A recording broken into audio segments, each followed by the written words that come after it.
ఈ మధుపదం YouTube channel వీడియోని subscribe చేసి గంట గుర్తును నొక్కి ఆల్ని సెలెక్ట్ చేసి ప్రతిరోజు యూట్యూబ్ ఓపెన్ చేసి అడుగున ఉన్న సబ్స్క్రిప్షన్ బటన్ నొక్కితే అన్ని లేటెస్ట్ వీడియోలు చూడవచ్చు.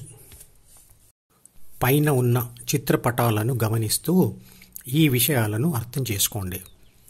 భగవద్గీత చెబుతుంది, విషాదాన్ని తొలగించుకునేందుకు అన్ని మార్గాలలో ప్రయత్నం చేసి ఓడిపోయినవాడు, అన్ని ప్రయత్నాలు చేసినా ప్రాపంచిక గెలుపులు పొందనివాడు, మరియు శక్తి దృక్పథం పొందాలనే లేదా దేవుడిని తెలుసుకోవాలనే ఆసక్తి ఉన్నవాడు ధ్యానం చేస్తాడు అని.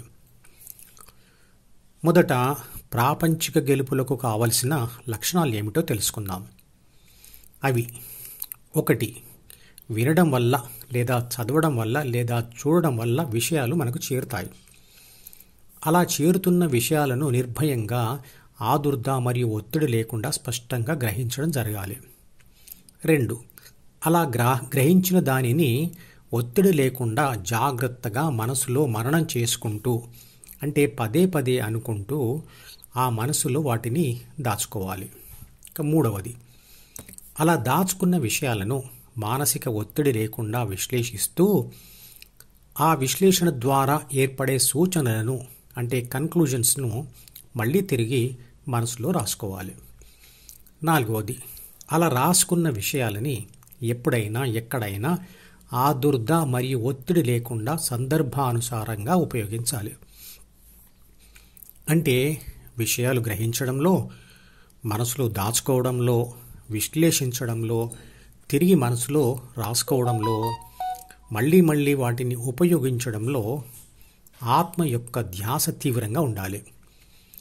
ఆదుర్ద మరియు మానసిక ఒత్తిడి వల్ల ఇవి ఏవి కూడా సరిగ్గా జరగవు. అదే అసమర్థతకు దారితీస్తుంది. దాంతో ఓటమి తప్పదు. మనిషి తనకు పుట్టుకతో వచ్చిన ప్రాథమిక మనసులోని గుణాలు, దేవతా గుణాలైనా లేదా రాక్షస గుణాలైనా, మొదట DEF దారిలోనే ప్రాపంచిక సుఖాల కొరకు ప్రయత్నం చేస్తాడు.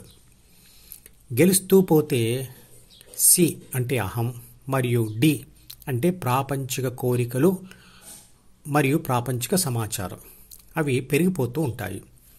సుఖాల కోసం మరిన్ని ప్రయత్నాలు జరుగుతాయి. కానీ ఓడిపోయి విషాద అనుభవాలు కలిగినప్పుడు దానిని వదిలించుకునే ప్రయత్నాలు జరుగుతాయి. అప్పుడు తనకు తెలిసిన పద్ధతులతోనే ఆ విషాదాన్ని తొలగించుకునే ప్రయత్నం చేసి ఓడిపోయి అప్పుడు ABC DEF దారిని వదిలి GH దారిలో వెళ్లేందుకు ప్రయత్నం చేస్తుంది, అంటే ధ్యాన ప్రయత్నం చేస్తుంది. ఇంతకుముందు చెప్పిన ముగ్గురు వ్యక్తులలో ఈ రకమైన వ్యక్తి మొదటివాడు.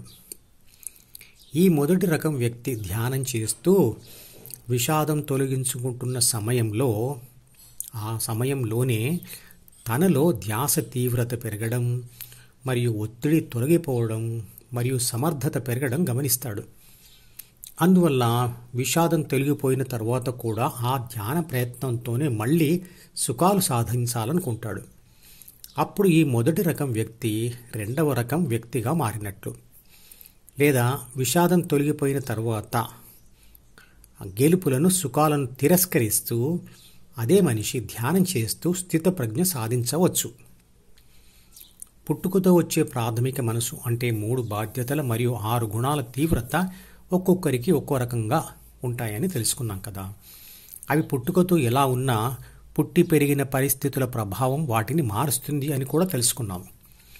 అంటే చిన్నతనంలో చుట్టూ ఉన్న ప్రకృతి సహకరించకపోవడం వల్ల వారు చేసిన పనులకు అత్యంత విషాదకరమైన ఫలితాలు వచ్చి మానసిక ఒత్తిడి మరియు ఆదుర్ద పెరిగి మానసిక కుంగుబాటుకు లోనవుతారు. అలాంటి వారు తప్పుడు నిర్ణయాలతో ప్రాపంచిక పనులలో సమర్థతను కోల్పోతారు. అప్పుడు ధ్యానం వలన మానసిక ఒత్తిడి మరియు ఆదుర్ద లాంటి మానసిక బలహీనతలు తగ్గి సమర్థత పెరిగి ప్రాపంచిక గెలుపు సుఖాలు ఉంటాయని చెప్పగా విని GH మార్గం అంటే ధ్యాన మార్గం పడతారు.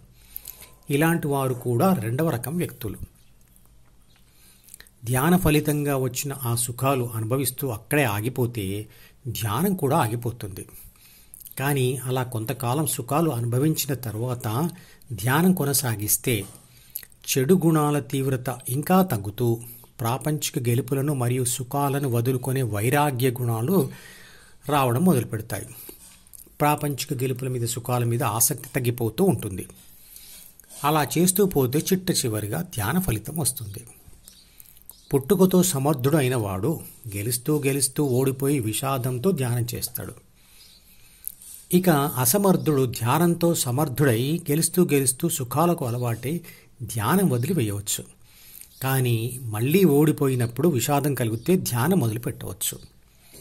ఇక మూడవ రకమైన వ్యక్తులు, ఎవరికైతే పుట్టుకతోనే కొంత వైరాగ్య గుణాలు వస్తాయో అలాంటి వారు, అంటే శంకరాచార్యులు లాంటి వారు ప్రాపంచిక సుఖాల కోసం ప్రయత్నాలు మొదలుపెట్టక దేవుడిని లేదా విశ్వశక్తిని తెలుసుకోవాలని మరియు కలుసుకోవాలని ధ్యానం చేస్తారు.